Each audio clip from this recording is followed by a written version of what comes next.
Wales and southwest England, not as many showers, and certainly for northwest England, a brighter, drier day. Sunny spells on the west coast of Scotland and for Northern Ireland. Again, though, despite some decent spells of sunshine, temperatures still below average for the time of year.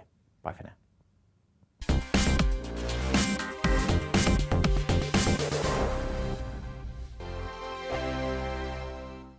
We are GB News. And we'd like to say thank you to each and every one of you for helping our great nation find its voice. We're absolutely everywhere. Across England, Scotland, Wales and Northern Ireland. On TV, on radio and online. We're proud to be the People's Channel, Britain's news channel. On the Mark Steyn Show, we cover the stories a lot of people are scared even to mention. The stuff that really matters with some of the world's biggest thinkers. Now is his opportunity to kind of take the steering wheel of history. Break away from the flock at 8 o'clock on GB News with the Mark Steyn Show. Hello, I'm Esther McVeigh. And I'm Philip Davis. Whether you're watching or listening on TV, online or on radio, we handpick the latest stories, debates and expert opinions for your weekend. So whether that's politics, news or showbiz, we've got it covered. Join us every Saturday morning at 10 o'clock on GB News. Join my show Farage, 7 p.m. till 8 p.m. Monday through Thursday. And there you will get opinion, analysis, debate, and I'll cover stories that nobody else dares to touch. You've been cancelled. Join the club. Oh, my goodness me. And then for the last 15 minutes, talking pints. We're over a drink. We have a civilised conversation with someone. We very often disagree, but we do it in a grown-up way. Come and join me on Farage. Hi there, it's Stephen and Anne.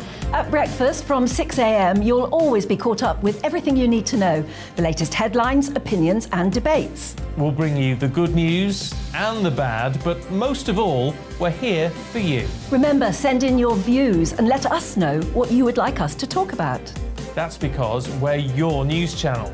And every morning at 6 a.m, it's breakfast on GB News.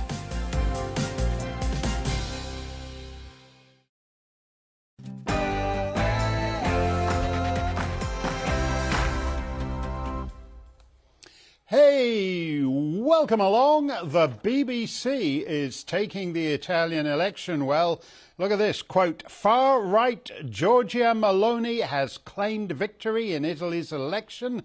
Ms. Meloni is widely expected to form Italy's most right-wing government since World War II. Oh, since World War II. Remind me again who that guy was? Far-right this, far-right that. Maybe she only seems so far-right because you guys are standing over way too far to the left. We'll get into that with Anne Elizabeth Mute in just a moment. And will Giorgia Meloni or Liz Truss, indeed, be able to do anything?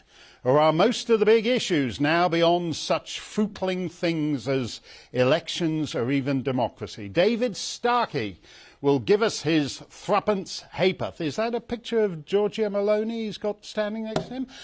There is no medical reason to give healthy children the COVID vaccine, and rather a lot of reasons, in fact, to keep them well clear of it. Over 100 doctors are asking the UK government to knock it off with the jabber, jabber, jabber of our infants. 3 of those doctors are here tonight. We have lots more on the stuff that matters in the hour ahead. And, of course, the most important part of the show, that is you. Give it your best.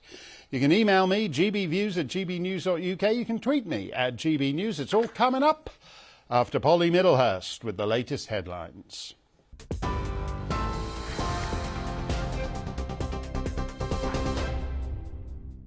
Mark, thank you. And the top story tonight, the Bank of England says it'll change interest rates by as much as needed to control inflation. The Bank of England says it's been monitoring markets closely today after the pound hit a record low. Investors have been reacting to the Chancellor's plan to cut taxes. In response to last week's mini-budget, banks, including Halifax, have temporarily pulled mortgages that come with a fee for customers. And the Treasury's announced Kwasi Kwarteng will now set out a medium-term fiscal plan in November.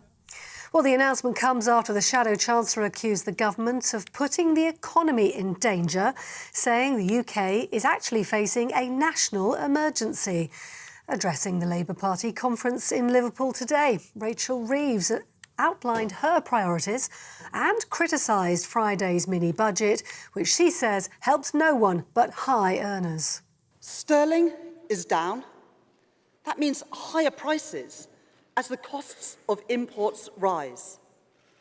The cost of government borrowing is up.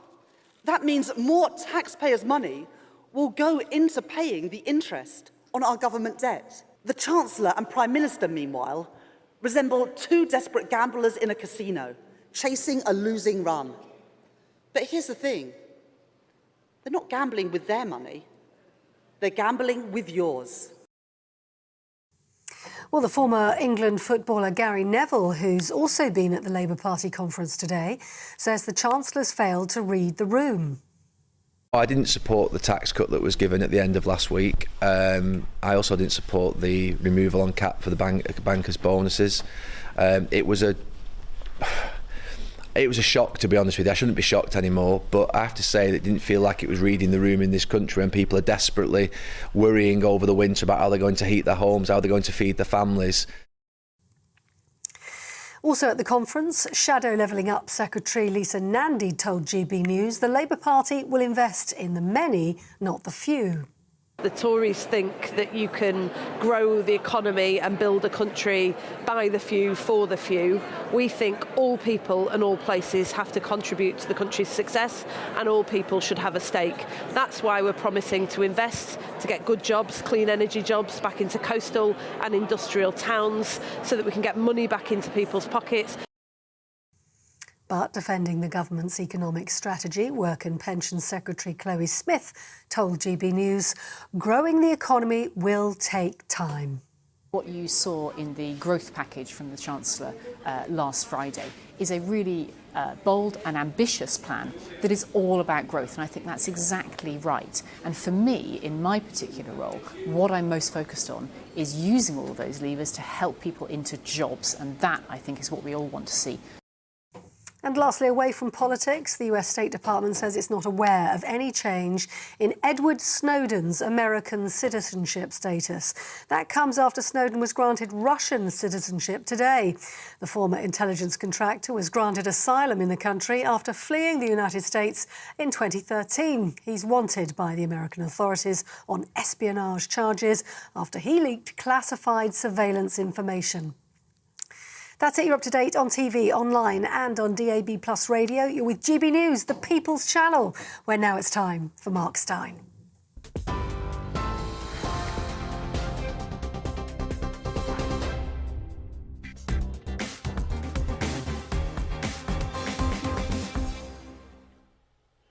Thank you, Polly. I see the presenters on the ITV show this morning are in big trouble for queue jumping at the Queen's lying-in state. Is this queue jumping something to do with QAnon? Anonymous losers like you have to queue while all the powerful big shots who control everything, like Holly Willoughby, get to swan in ahead of you? I don't like to complain, but we're going to get out the tire iron and pound the guys from this morning into the asphalt. I'd far rather it was for codswallop like this. Well, what's really excellent is, and it's a statistic that I think should be shouted from the rooftops, is that after 12 days from the first vaccination of the AstraZeneca vaccine, you are 100% effective against hospitalisation and death. So, you know, those are the statistics we need to be hearing. Why haven't we heard that before? Why haven't we heard that before? All together now, because it's total crap. And if Dr. Sarah Kyatt is really a doctor, she should have known she was in no position to say what she said. Don't get me wrong. Queue jumping the sovereign's lying in state is revolting. Jason Kenney, who was on this show a couple of months back, is the Premier of Alberta. That's to say he's one of the Queen's first ministers, like the Prime Minister of New Zealand or the First Minister of Scotland. So he could certainly have pulled rank. But here he is queuing with every other loyal subject for 14 hours through the night. There he is. There's Jason Kenney. He's the Premier of Alberta. He is the Queen's first minister in one of her realms. And he could have cut in just as whatever the guy, what's he called? Philip and Holly did. So two rinky-dink telly presenters cutting in line for a photo op is certainly boorish and vulgar.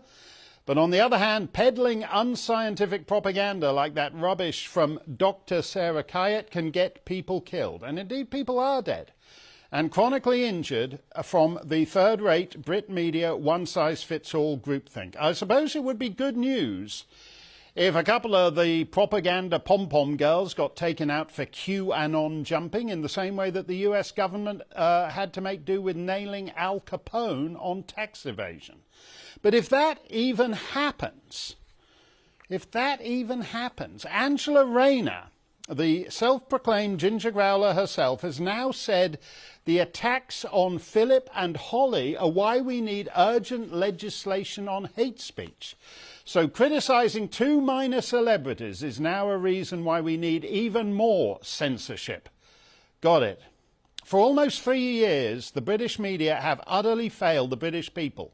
It's one thing for the Queen to lie in state. Right now, the entire country is lying in state. Everything's dead. The country is lying in a state, a terrible state. Last month, we reported on David Wakely, an 87-year-old Cornish man who fell in his garden. So his loved ones called 999. The ambulance showed up 15 hours later. Mr. Wakely was stuck on the ground, turning cold, so his family put up a kid's soccer net to keep him sheltered from the elements. That's David Wakely in that soccer net, in that football net there, kids' football net, lying in a state in Cornwall because the National Health Service that he's paid for virtually since it was founded wasn't there for him when he needed it. Almost as soon as we aired the story, we heard another incident, another 999 call. This time the poor bloke had to wait 24 hours. Is it really a National Health Service if it can't send an ambulance within 24 hours?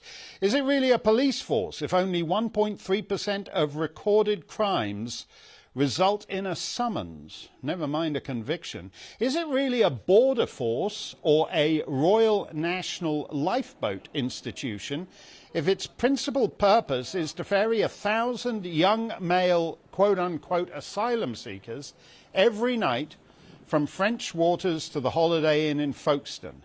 And are they really a functioning media if all they want to do is enforce the shrunken, shriveled parameters of public discourse that have reduced a once great nation to this pitiful state? Everything that's happened, from vaccine deaths to double-digit inflation, from child rape gangs having the run of every English town to your high energy bills, if everything that happened is the result, at least in part, of the media failing to do its job.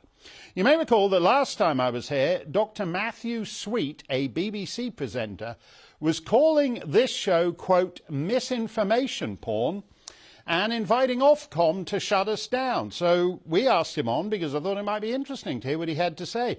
Dr. Sweet responded by forwarding to Ofcom our invitation to come on the show as part of the reason why we should be taken off the air. So the less measures stay of inviting a BBC panjandrum to argue his corner is itself apparently a breach of Ofcom regulations.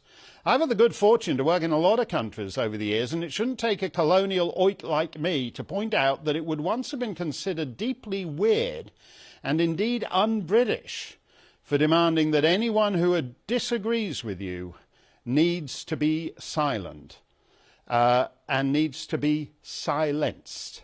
Because once upon a time, hard to believe it, but once upon a time, England was the crucible of liberty in the modern world.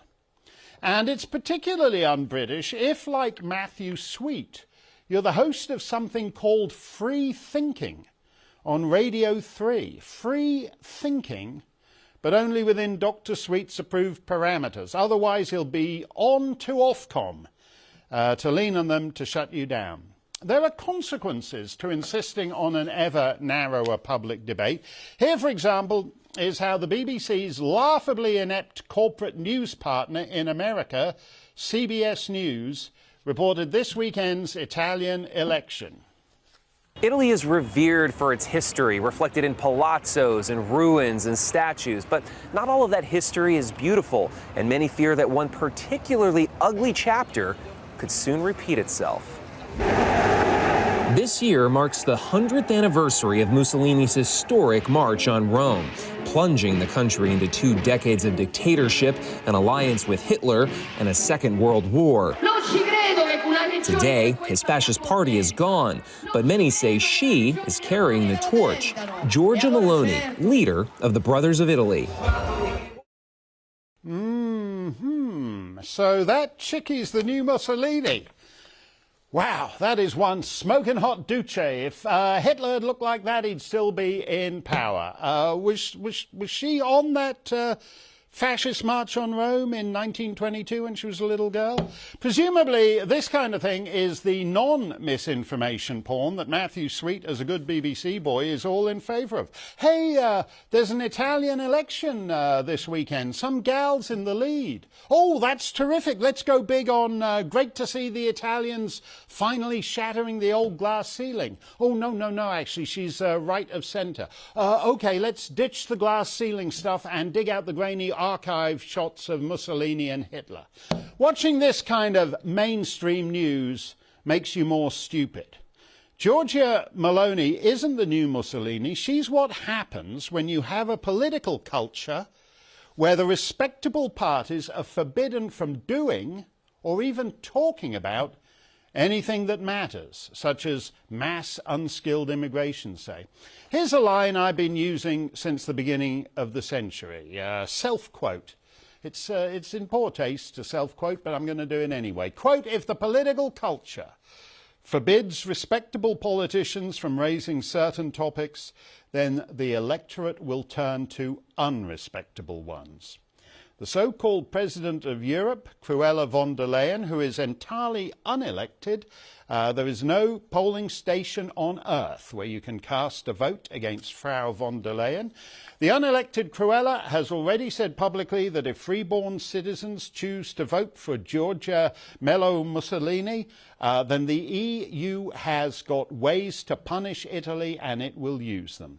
If you are moronic enough to think that Signora Meloni is reason to dig out the Hitler newsreels, well then the first step on the road to fascism is a stunted media culture that thinks you can only talk about subjects within the choked, constrained bounds approved by the likes of Matthew Sweet. Just to repeat, the British media have entirely failed the British people these last 3 years. And unless we widen that and open it up a bit, it's only going to get worse. And if you don't think everything is screwed right now, then the 2% of British life that isn't totally screwed is going to be screwed by these guys. Let me know what you think. GBViews at gbnews.uk. And Elizabeth Mute joins us.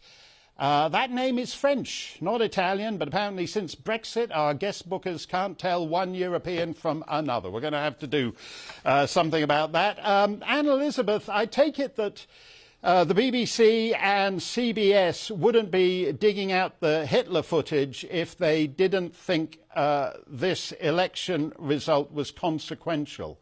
Is it? It's very consequential because, first of all, it's well worth reminding everyone that Giorgia Meloni, who apparently is going to be the new president of the Council of Ministers, that's Prime Minister in Italy, will be the first Prime Minister elected of the last 8. Because there have been coalitions, there have been people appointed, there have been people who became Prime Minister of Italy after yet another cabinet failed, who weren't even in Parliament. And the moment there was news that there was a groundswell at the polls, I suspected that she would get in. And I suspected that she would get in because she's articulating a number of things in a much more moderate way that you would believe considering the coverage. And she was saying things that are unpalatable to say.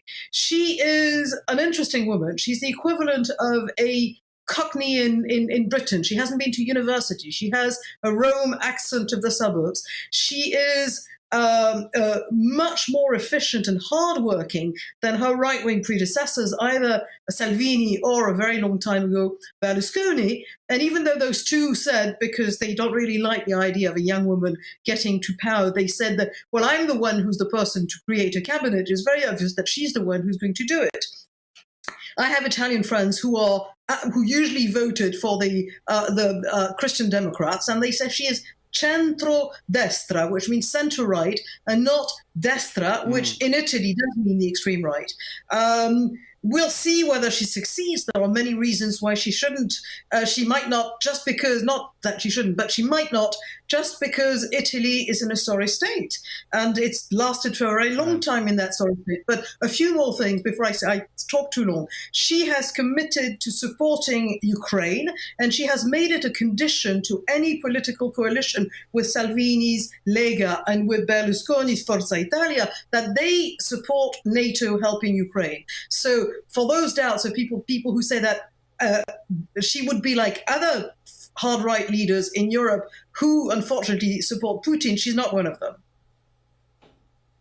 Well, what's interesting is her focus on the family. Italy is kind of mired in deathbed demographics. I think 1.2 is the fertility rate, which basically means that the number of Italians is halving with every generation. We think of Italians as being full, compared to the stiff upper lip Brits, as being full of big gregarious family, the big Italian mama spooning out the pasta and passing it down the table to all the kids and the cousins and the aunties and uncles, and that Italy has gone. And she thinks it would be nice to put Italy back in the family business. She certainly does. And one of the reasons that people do not have large families in Italy is that it's very difficult to have a large family because housing is difficult to find. People stay with their parents until age 30, not because they want to, but because affordable housing has become difficult to find, because it's become more difficult to find a job in the past 20 years. And the usual reasons why people don't have children, I don't think it's any more than that. And she advocates policies that people say, oh, these are Viktor Orban's policy in Hungary to sort of, fewer taxes for people who have several children, help for citizens who have large families. But these were the policies of General de Gaulle and of France before General de Gaulle, but after the Second World War, the country had been depopulated, and France is a country that always had those natalist policies of helping families to very well. The problem is now, in many cases, the only people who have many large families in France are families who are on benefits. So the whole thing is a bit changed, and who've come to France for those benefits, and that has changed many things. But the natalist population, natalist policy was never something criticized until some people in Europe started doing it.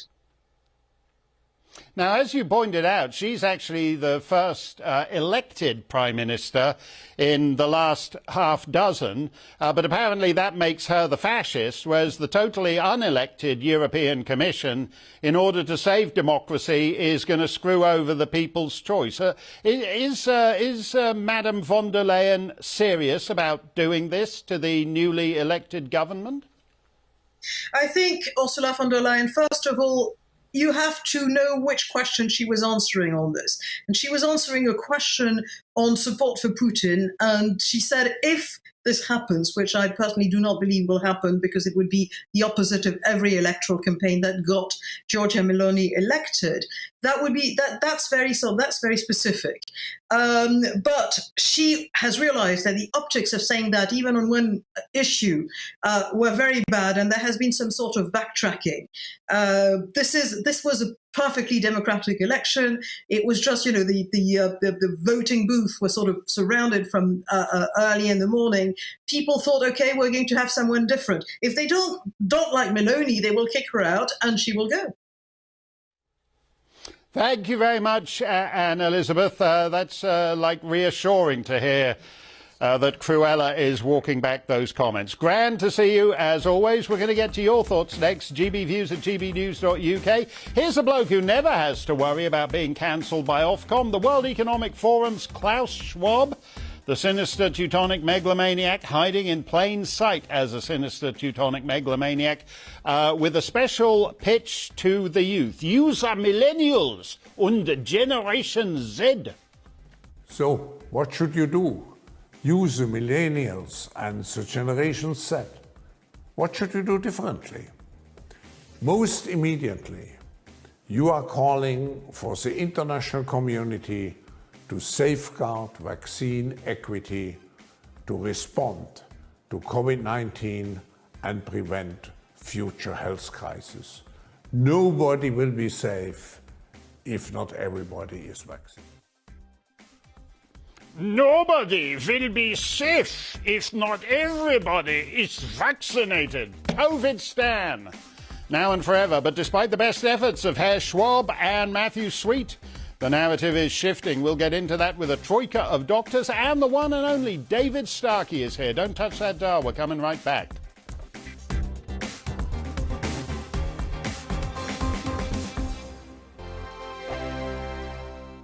We are GB News. And we'd like to say thank you to each and every one of you for helping our great nation find its voice. We're absolutely everywhere. Across England, Scotland, Wales and Northern Ireland. On TV, on radio and online. We're proud to be the People's Channel, Britain's news channel. On the Mark Steyn Show, we cover the stories a lot of people are scared even to mention. The stuff that really matters with some of the world's biggest thinkers. Now is his opportunity to kind of take the steering wheel of history. Break away from the flock at 8 o'clock on GB News with the Mark Steyn Show. Hello, I'm Esther McVeigh. And I'm Philip Davis. Whether you're watching or listening on TV, online or on radio, we handpick the latest stories, debates and expert opinions for your weekend. So whether that's politics, news or showbiz, we've got it covered. Join us every Saturday morning at 10 o'clock on GB News. Join my show Farage, 7 p.m. till 8 p.m. Monday through Thursday, and there you will get opinion, analysis, debate, and I'll cover stories that nobody else dares to touch. You've been cancelled. Join the club. Oh my goodness me! And then for the last 15 minutes, talking pints. We're over a drink. We have a civilised conversation with someone. We very often disagree, but we do it in a grown-up way. Come and join me on Farage. Hi there, it's Stephen and Anne. At breakfast from 6 a.m, you'll always be caught up with everything you need to know, the latest headlines, opinions and debates. We'll bring you the good news and the bad, but most of all, we're here for you. Remember, send in your views and let us know what you would like us to talk about. That's because we're your news channel. And every morning at 6 a.m, it's breakfast on GB News.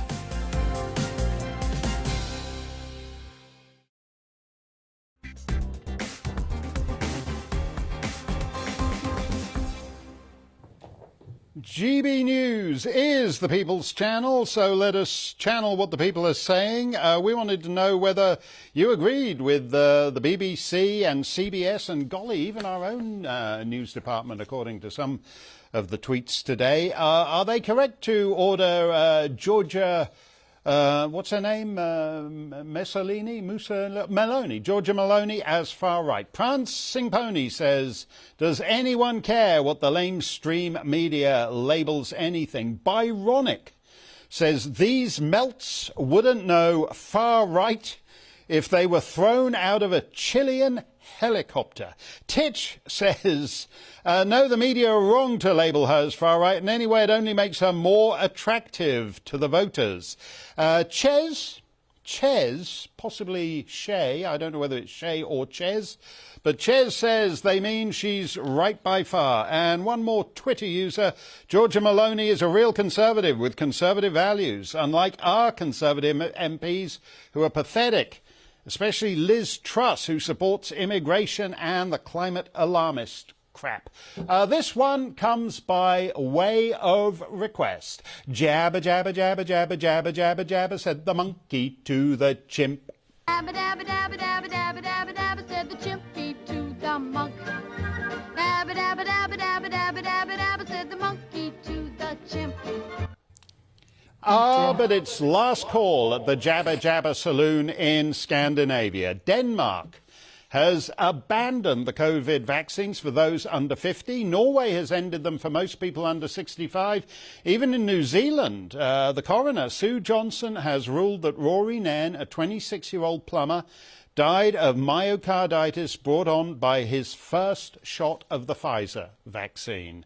Mr. Nairn dropped dead in the bathroom. There he is, young lad in the bloom of youth, dropped dead in the bathroom. His girlfriend heard him, but he fell against the door, blocking it, and she was unable to push it open to get to him. 26 years old, dead of a medical intervention he didn't need because he was told that, in the words of Klaus Schwab, nobody will be safe if not everybody is vaccinated. So 65, 50, 26, here in the UK, children as young as 5 are getting the jab, and there's a big push from the zealots to drop that down to 6 months, as in Canada and the United States. A group of 100 scientists and doctors, some of whom you know from this programme, is asking the government to pause the child vaccine campaign. Here is Dr. Rosamund Jones at Number 10 earlier today.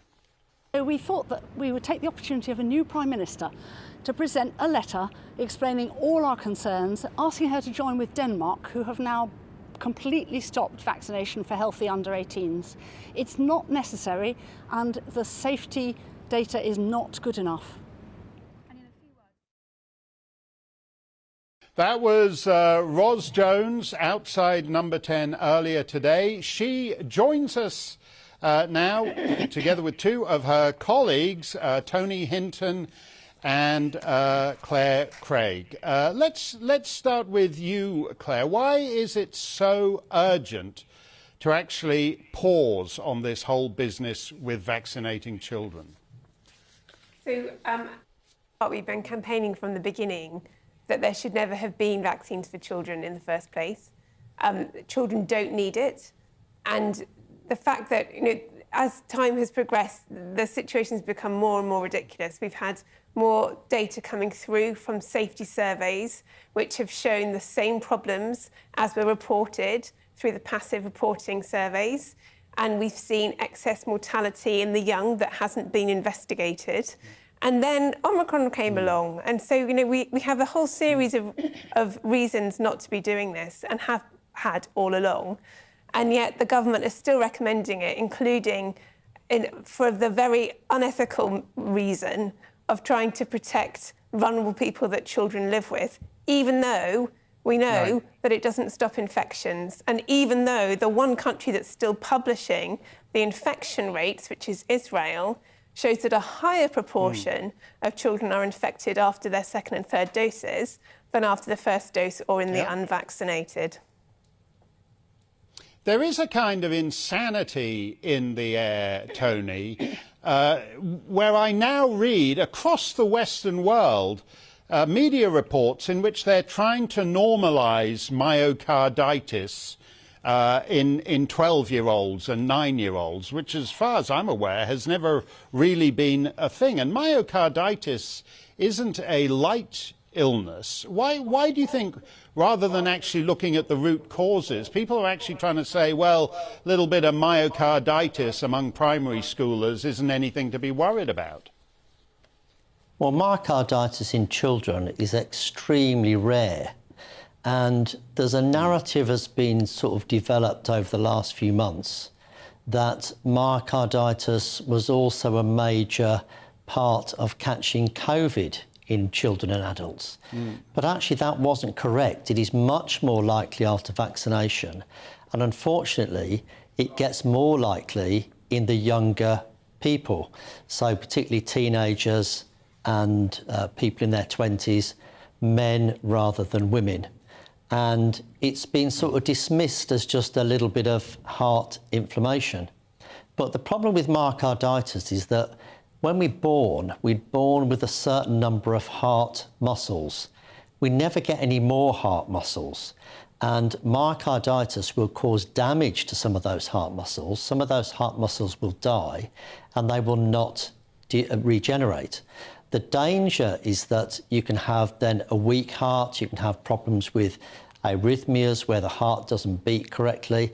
And there has been, an increase, hasn't there, in what are called people that died suddenly, athletes that are collapsing unexplained, and much of those cases can be put down to heart arrhythmias. And so that's why really the vaccine ought to be stopped for everyone under 18. Denmark, in fact, I think has stopped the vaccine for everybody below 50. So gradually the narrative is starting to change. Well, let me ask you about that, Ros. I mean, we've just been hearing about how crazy and far-right Italy is and all the rest of it. Denmark and Norway are generally regarded as two of the sanest, most normal countries on the planet. Why are we not doing as they do and actually saying that we shouldn't be vaccinating children? That's a mistake. Well, I sincerely hope that's what we will do, and that's part of presenting our letter to Liz Truss today. Denmark have now said you cannot get the vaccine for under 18s unless you've got a serious health problem and a paediatrician says you need it. But interestingly here, we have already just quietly dropped the 5 to 11s, which we were arguing in February was completely unnecessary, but yet they went ahead with. And after 5 months, the uptake was only 11%. So parents are clearly voting with their feet. And yet we're continuing to offer the vaccine for the 12 to 17s. And they, as Tony has just said, they're a group of adolescent young men are particularly at risk from myocarditis. I think what is noticeable, though, is that whereas Denmark have said that they're not giving any boosters for anybody under 50, Norway and, in fact, the UK are not giving the boosters to anybody under 65 unless they've got health vulnerabilities. So if you've never had the vaccine, I guess you can still get it, but then you wouldn't want it, would you? If you've gone for 2 years without getting it, you're not going to get it now. But you can't get a booster unless you're either got some health vulnerability or you're over 65.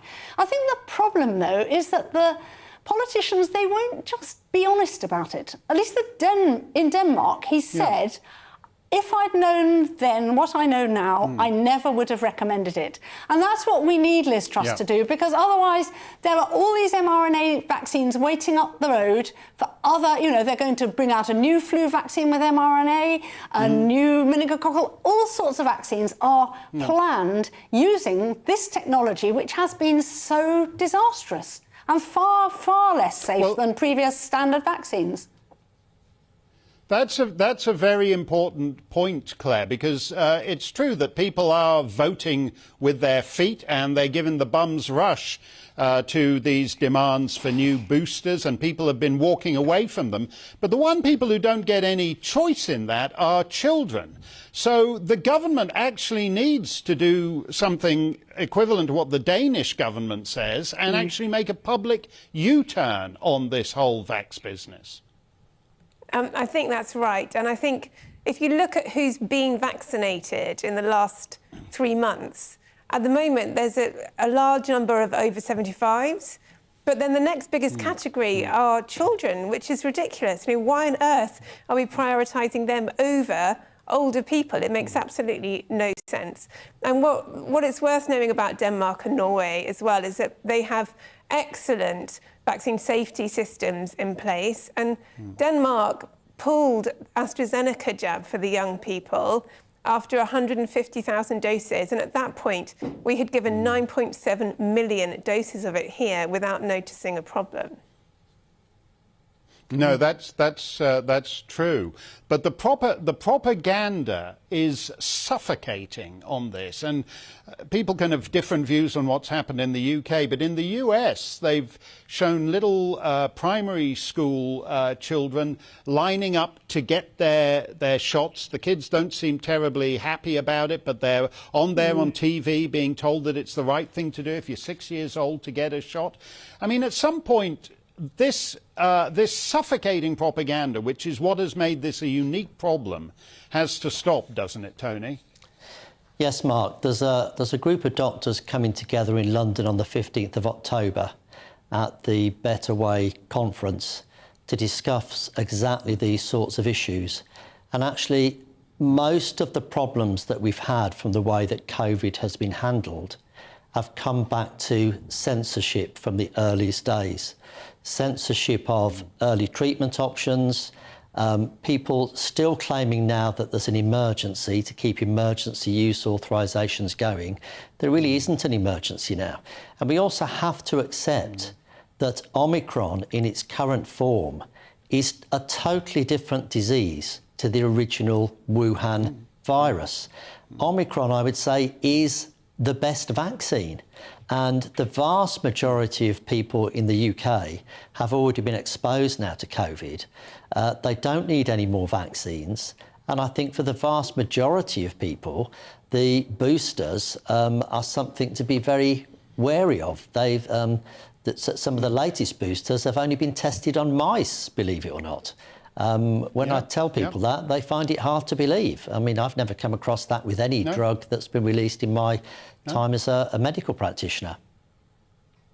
No, one of the panelists, the advisory panel to the Food and Drug Administration in America, has come out against the new vaccine for precisely that reason. It's only been treated on mice, and he said no, we should withdraw it until we know more. One of the problems here is that everyone thinks when you're jabbed, Ros, that if you survive the first 15 minutes in the clinic, you don't drop dead then, and you go home and a couple of weeks go by and you don't drop dead or feel ill, you're in the clear. But some of this stuff we're doing to kids, they could actually have chronic problems for what remains of their life. That's the reality of it, isn't it? Yes, I think that's right. I mean, Tony's talked about myocarditis, and you may get permanent cardiac muscle scarring, which could put you into heart failure in another 5 or 10 years' time. And these kids, their heart's got to last them for 60, 70, 80 years. So that's not good. But the other thing which we haven't talked much about is immunity. And 99% of primary school children are thought to have had COVID by now, and they will have really good natural immunity. And the problem with the vaccines is they do appear to be actually interfering with innate immunity. So they're creating antibodies which are easy to measure, and you think, oh, great, every time we give you a booster, you get more antibodies. But that doesn't actually equate to preventing your catching COVID or transmitting it, we know that. And also it may have profound effects on other aspects of your immunity, making you more vulnerable to other infections and to other immune diseases, autoimmune conditions, and those will come months, years down the line. Cancer particularly is a worry. If we interfere with T-cell function, part of your immune system is what tells your body that a new cell is not a normal cell, you need to get rid of it, and prevents you making cancerous growths through your life. And if something interferes with your own immune mechanisms, it may have profound effects that we do not yet know. And as Claire said very early on, the point is children are at such mild risk from COVID. There's no point in taking these unknown gambles, none whatever. No, you're absolutely right there, and it's a terrible thing to do something to a 9-year-old, 12-year-old that the 12-year-old doesn't need, and then at 43, 47, 52, whenever it strikes, the poor guy is still living with the consequences of that. Thank you very much to Ros and to Claire and to Tony, and we hope Liz Truss, the new Prime Minister, listens. This story has changed, and the propaganda that was inflicted on the United Kingdom and most other Western nations over the last 2 years is no longer viable. So Liz Truss and her ministry need to change on this too. We're going to stay on this. Thank you very much, guys. Stump the Steyn is looming. You can ask me anything you'd like. gbviews@gbnews.uk. And David Starkey is here. You won't want to miss that. He's coming right up. Oh, look, he was all formally dressed the last couple of weeks, but for some reason it's now Dressed Down Monday. Now I'm back. That's coming right up. Don't go anywhere. David Starkey right here.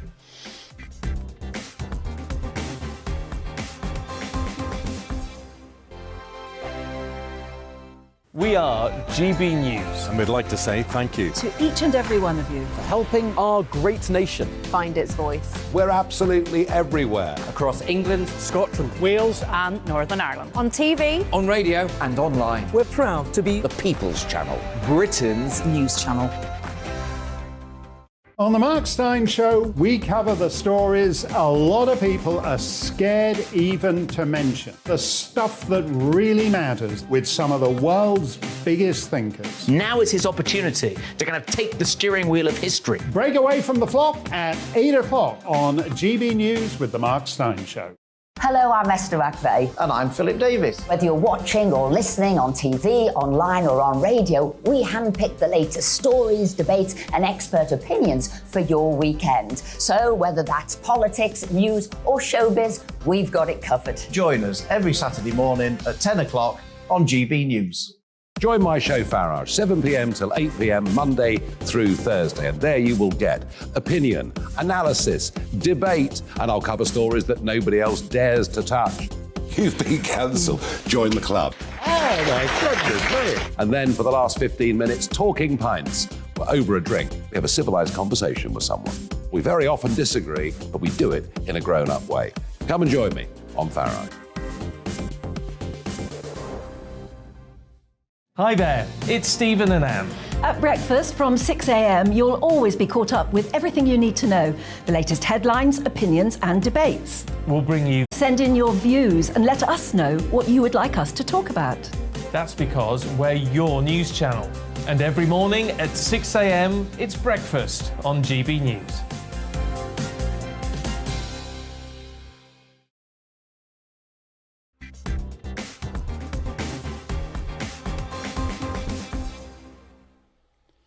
As I always say, politicians only matter if politics matters. There's no point obsessing about who the Lord Privy Seal is if all you're doing is reshuffling the captain's table on the Titanic. Presumably, Liz Truss sincerely believes she can do something about things that matter. The border force and the RNLI ferrying those 1,000 young chaps a night to the southern shore of England for the express check-in suggests that nothing's going to change. Giorgia Meloni in Italy certainly believes she has the capacity to act, which is why Cruella von der Leyen is already threatening to rain down the wrath of the European Commission upon her. Dr. David Starkey joins me. David, when I listen to people like Frau von der Leyen and I listen to backbench Tories and political commentators explain that nothing can be done about the migrant boats in the English Channel, I sort of get the feeling that we are kind of transitioning into some kind of post-democratic age in which something has changed about the expectations of democratic politics. What do you reckon? I think you're absolutely right. And just going back to Giorgia Meloni in Italy, it's really worth remembering she will be, if she becomes Prime Minister, the first democratically elected Prime Minister in Italy in 14 years. Everybody else has been some sort of technocrat, often not even a member of Parliament, brought in to appease, the values of Europe, as Cruella von der Leyen would actually say. And this is the problem. This is what we're seeing so clearly throughout Europe now. There is a sense that our values, Italian values, British values, Hungarian, which are all different. They've all got different histories. Our values are rooted in history. The problem with a George Soros, with a von der Leyen, is they imagine there's a thing called universal human value. There aren't. Universal human rights were brilliantly described by another Jeremy, not Jeremy Corbyn, but Jeremy Bentham in the early 19th century as nonsense on stilts. They are absurd. Can anybody tell me when they're discovered? Well, actually, I know when they're discovered. This is supposed to be about history. They're invented with disastrous consequences by Eleanor Roosevelt in 1945. No one has a notion of it before then. And we are reaping this notion of, therefore, if we believe in universal values, let's just follow the logic through. Exactly the sort of thing you've been doing in that conversation with those three very impressive doctors. Let's follow the logic through. If you believe there are universal human values, you really don't believe that states actually exist, that frontiers matter, that citizenship matters. What you say is, oh, we're all from a common pool of humanity. The rights of the asylum seeker, the rights of the immigrant, the rights of the native are absolutely identical. And like the Royal National Lifeboat Institution, it is your job to help them. They have human demands which cry upon the heart. Now, this may be, though early Christianity wouldn't have recognized it, this may be a Christian position.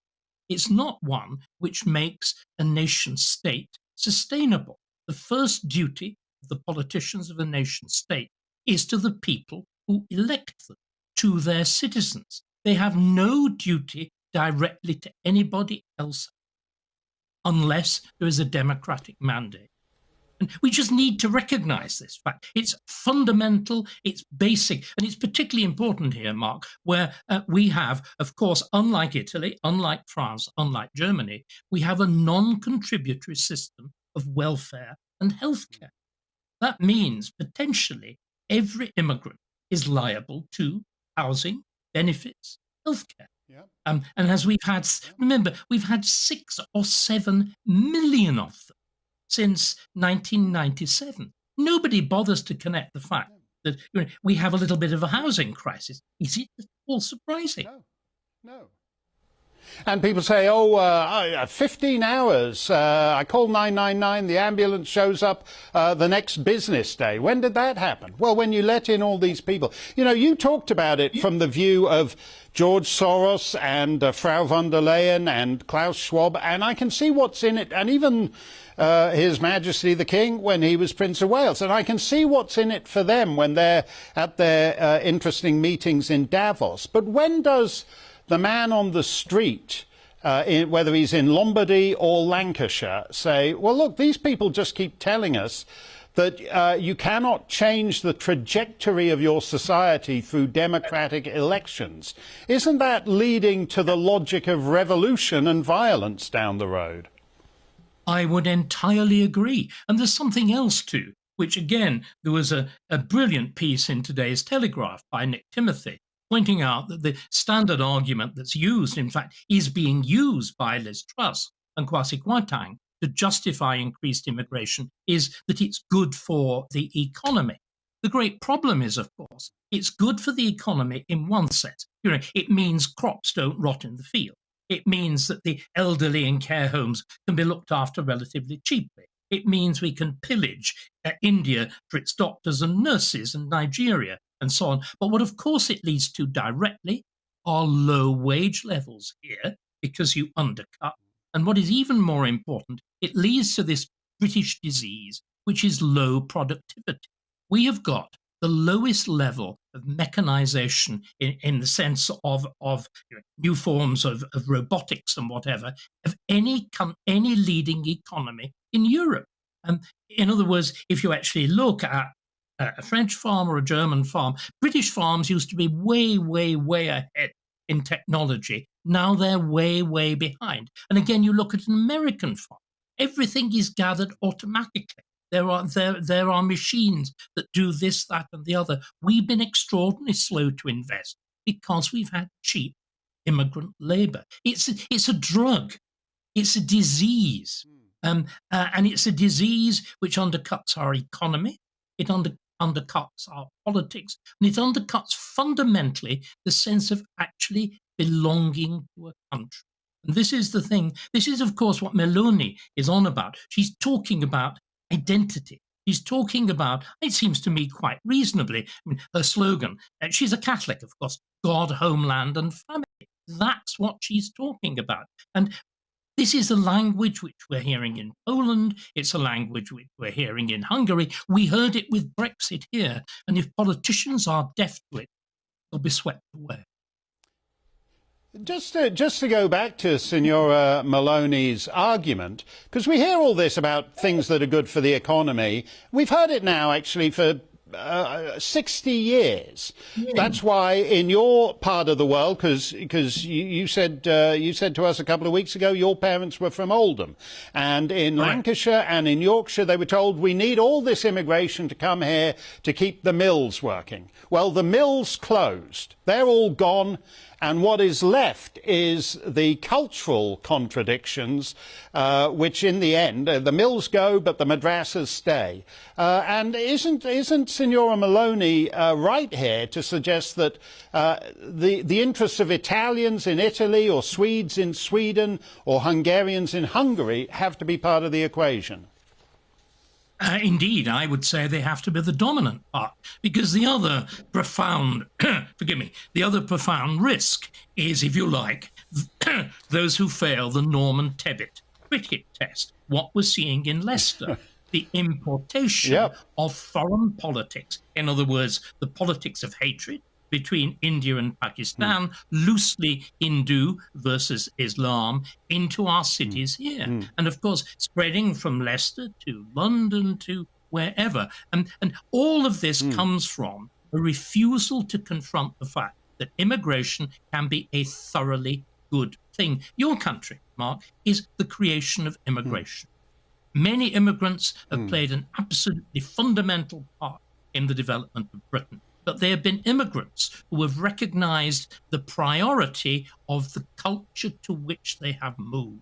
And they've embraced it, they want to be part of it, and they want to develop within it. They don't at all need to lose their own. Right? The striking thing about the most successful immigrants, like Jews, like many Hindus nowadays, Sikhs, is that they are what I would call bicultural. They're not multicultural. All these cultures are not equal. There has to be an overriding one. And what's striking is, you see, we're particularly vulnerable in England because of English. You look in Denmark or Sweden, particularly Denmark, because you've got a funny language, you can actually exercise quite a powerful measure of direct assimilation. English makes us much more open, therefore we need stronger fences, and we've got weaker ones. I'm stunned by you saying all cultures are not equal, David. That is going to be an Ofcom complaint right there. How dare you be judgmental about different cultures? We're going to have to get a formal notice disassociating ourselves from such a dissident thought. Thank you very much, David. Let's do one quick stump. Given that the Conservative Party, says Ted, won't win the 2028 election. What, is it 2028? Are we going like Italy? We only have democratic leaders every 14 years or whatever it is over there now. Is it time we start looking towards a right-wing party instead? Well, they seem to find it easier to form new parties in the Celtic nations, if you're talking about Scotland, Ireland, Wales, than they do in England. We'll do one more. April says, delighted that Mark is back. Oh, yeah, Mark Dolan. I love him too. He's great. That'll do it. Dan Wootton's here to cut in, just like Philip Schofield does. Mark Dolan and Bev and Patrick Christie's were all waiting patiently in line, but he just barged his way to the front, and he's going to take it from here. What you got, Dan? Shame on all is right in the world now that Mark Steyn is back. It has been a very lonely couple of weeks, Mark, so it is very good to see you. We have missed you. Tonight, Dr. Aseem Malhotra, I don't know if you've seen it today, Mark, but he has a big new report on the mRNA vaccine specifically. Of course, this was the bloke who was actually on television promoting the jabs. Well, he has had a real change of heart, and he's going to exclusively reveal what he's found in his report later in the show. He's great. We'll look forward to that. All coming up after the weather with Dan, the best late night show on telly. Stay safe, stay free. Good evening. I'm Alex Deakin with your latest weather update from the Met Office. A bit of a chilly breeze again tomorrow. And again, a mixture of sunshine and showers, but some places seeing a lot of showers. Some places not seeing any at all and seeing sunny spells. But everywhere it'll be chilly again because low pressure up to the north is drawing down this cold air from the north. Hence why it's felt so chilly today, particularly in that stiff breeze, which will continue to throw showers into northern Scotland, some heavy ones here overnight. A few showers keeping going across north and west Wales, Northern parts of Northern Ireland, 1 or 2 grazing into East Anglia also. But I suspect much of eastern England will stay dry and with clear spells. Temperatures are going to fall away. That breeze stopping temperatures getting too close to freezing, but still well down into single digits. More showers to come on Tuesday for northwest England. Quite a wet day, I suspect, here. And at times those showers will filter down into the Midlands. We'll keep showers going over northern Scotland throughout as well. And by the afternoon, 1 or 2 for East Anglia in the southeast. Also by then, thicker cloud for Devon and Cornwall. Could be quite a wet afternoon for much of Cornwall and the Isles of Scilly. Going to be another chilly one. Temperatures only in the mid-teens for many and feeling cooler with the breeze. Although the winds tomorrow will be a little bit light.